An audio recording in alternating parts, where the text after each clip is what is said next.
બોટાદ જિલ્લાના ભીમનાથના શિક્ષક ભણતર સાથે રમતને જોડીને શિક્ષણના અનોખા અભિગમને અનુસરવામાં આવે છે। ભીમનાથ પ્રાથમિક શાળાના અનેક વિદ્યાર્થીઓ ખેલ મહાકુંભ જેવી સ્પર્ધાઓમાં ઉત્કૃષ્ટ પ્રદર્શન કરી ચૂક્યા છે।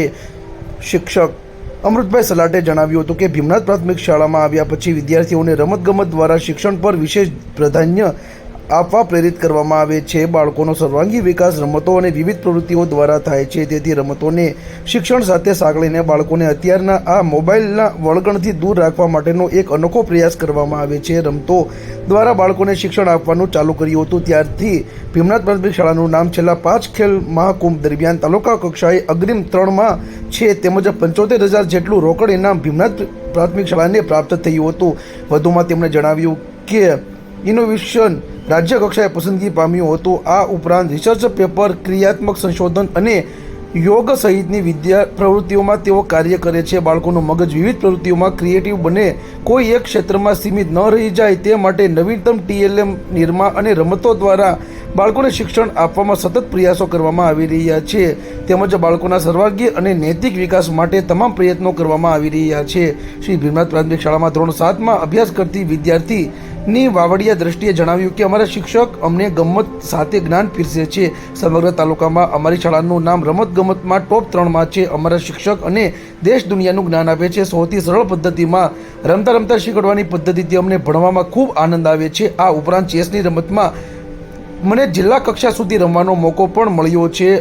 અમને શાળામાં પુસ્તકના જ્ઞાન સાથે સાથે તાલુકા કક્ષાએથી જિલ્લા કક્ષા અને જિલ્લા કક્ષાએથી રાજ્ય કક્ષા સુધી રમત રમી શકીએ તેવી અભ્યાસ કરવામાં આવે છે। શ્રી ભીમનાથ પ્રાથમિક શાળાના આ શિક્ષક દ્વારા શ્રેષ્ઠ પ્રદર્શન કરવામાં આવે છે, જે અન્વયે તેમને બિરદાવવામાં પણ આવશે તેમ શિક્ષક દ્વારા જણાવવામાં આવ્યું હતું। હાલ તો રમત સાથે શિક્ષણ આપતા અમૃતભાઈ સલાટ એક શ્રેષ્ઠ શિક્ષક તરીકે સમગ્ર જિલ્લામાં ઉભરી આવ્યા છે, જેમાં ભીમનાથ પ્રાથમિક શાળામાં અનેક વિદ્યાર્થીઓને ખેલ મહાકુંભ થકી જિલ્લા કક્ષાએ તેમજ રાજ્ય કક્ષાએ ઉત્કૃષ્ટ કામગીરી કરવામાં ખૂબ જ મદદરૂપ થયા છે। મારું નામ સલાટ અમૃતભાઈ ડાયાભાઈ છે।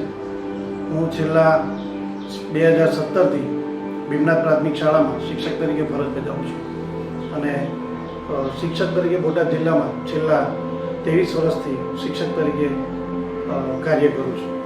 હું ભીમનાથ પ્રાથમિક શાળામાં 2017માં આવ્યો ત્યારથી અહીં રમતો દ્વારા શિક્ષણ પર થોડુંક વધારે પ્રાધાન્ય આપ્યું છે।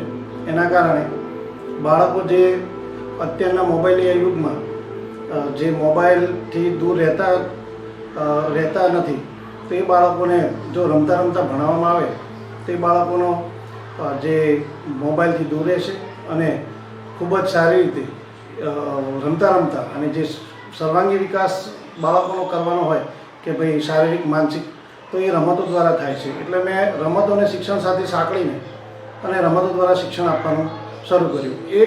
એના દ્વારા મારી શાળાને છેલ્લા 5 ખેલ મહાકુંભથી ભીમનાથ પ્રાથમિક શાળાને તાલુકા લેવલે ટોપ 3ની શાળામાં આવે છે અને 75,000 જેટલું રોકડ ઇનામ સરકારશ્રી તરફથી મારી શાળાએ મેળવેલું છે। ભીમનાથ પ્રાથમિક શાળામાં હું શિક્ષક તરીકે આવ્યો ત્યારે માત્ર ઇકો ક્લબની પ્રવૃત્તિ નહીવત હતી, એટલે મેં ઇકો ક્લબ ઉપર કામ કર્યું અને શાળાની ભૌતિક સુવિધાઓ વધારવા માટે લોકસંપર્ક કરીને શાળામાં સ્પોર્ટના સાધનો, નિશાળની જાળી અને બીજું પણ ભૌતિક દાન લઈને શાળાની પ્રગતિ થાય એ માટે પ્રયત્નો કર્યા। આ સિવાય મેં મારું જે ચાલને રમીએ ઇનોવેશન એ રાજ્ય કક્ષાએ પસંદ થયું હતું અને રિસર્ચ પેપર, ક્રિયાત્મક સંશોધન, યોગમાં પણ હું કાર્ય કરું છું અને શાળામાં અભ્યાસ માટે બાળકોને પ્રવૃત્તિ સાથે શિક્ષણ મેળવે એ માટે નવીનતમ TLM નિર્માણ, વિવિધ પ્રવૃત્તિઓ અને રમતો દ્વારા સતત શિક્ષણ આપવાનો પ્રયત્ન કરું છું અને બાળકોનો સર્વાંગી અને નૈતિક વિકાસ થાય એ માટે હું સતત પ્રયત્નો કરતો રહું છું। મારું નામ નાવડિયા કૃષ્ણ રાજેશભાઈ છે। હું ધોરણ 7માં અભ્યાસ કરું છું। હું શ્રી ભીમનાથ પ્રાથમિક શાળામાં અભ્યાસ કરું છું। મારા સરનું નામ શ્રી સલાટ અમૃતભાઈ ડાયાભાઈ છે। હું આ શાળામાં સર જે ભણાવે છે તે ખૂબ સારી રીતે રમતા રમતા ભણાવે છે અને અમને આખી દુનિયાનું શીખડાવે છે અને હું ચેસ રમીને રાજ્ય કક્ષાએ જાઉં છું। સાહેબ DLSSની બધી તૈયારી કરાવે છે, રાજ્ય કક્ષાએ જિલ્લા કક્ષાએ ભણવાની તૈયારી કરાવે છે। તે બહુ ખૂબ સરસ રીતે